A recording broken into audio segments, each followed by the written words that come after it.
Here is the street setup installed on a 1963 Chevy Impala.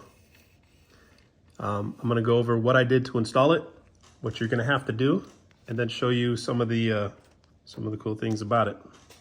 Okay, for your install, the first thing you're gonna do is you're gonna remove the existing cross member. You're gonna cut that out. Once that's out of there, you'll be able to drop in this cross member, and you wanna line it up so your wheels are where they're supposed to be. You might need to do a little bit of sanding here and here so that this fits in nicely. But once that's in there, you glue it in place. You can set this down flat, push the cross member so it's touching the ground. So you know that you're gonna lay frame. And then you glue these posts in place. Use your baking soda mixed with the glue to kind of like make a cement.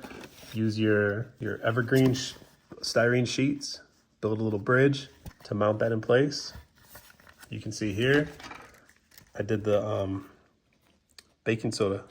Poured a little bit of the baking soda in there with some super glue, and it hardens. It's like cement. Both sides. See? Obviously, you can do a cleaner job than that. I was just doing this just quickly. Styrene would look cool because then it would kind of look like the frame was wrapped a little bit. And you can sand these down a little bit so it's more rounded, looks cleaner. It's totally up to you.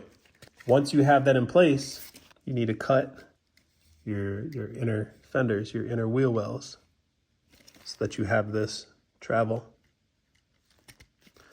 And I like to cut it so that it lays and it stops right before the cross member touches the ground.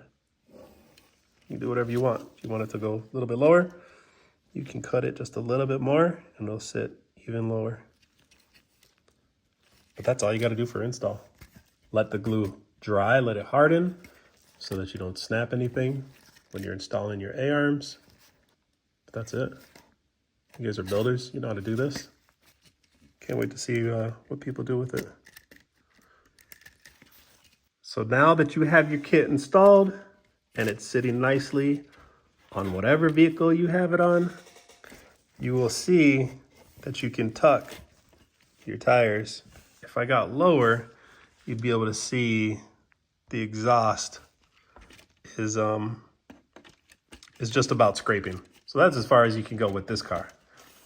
If you want it to go lower, shave off that exhaust, install your cross member a little bit higher than where I have it, and it'll sit lower.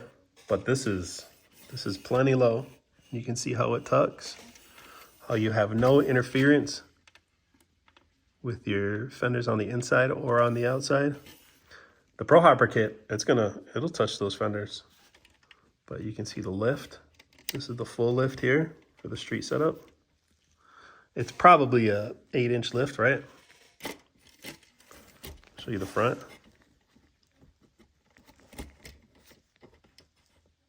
It's got a nice lift, huh?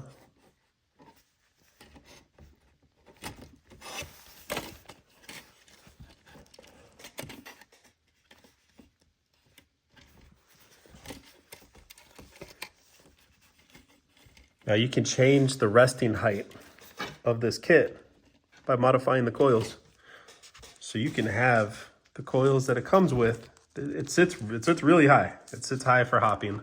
What you can do is you can cut them in half, and then you'll be able to lay out, or you just don't even put coils on there. If you want to have a frame scraper, a lead sled that just sits low, just don't even use the coils. You can still have the hydraulics. You don't have the bounce, but you can take these coils here. Where'd that thing go? That thing just flew out of there. You can take these coils, cut it so that you've got just a couple turns, and put them on the cylinders. So you have a little bit of a bounce, and so that it aesthetically looks cool. So it looks like you've got your coils on the cylinder. It'll look nicer with them. I have it out so you can see how low it can actually sit now and how high it'll lock up.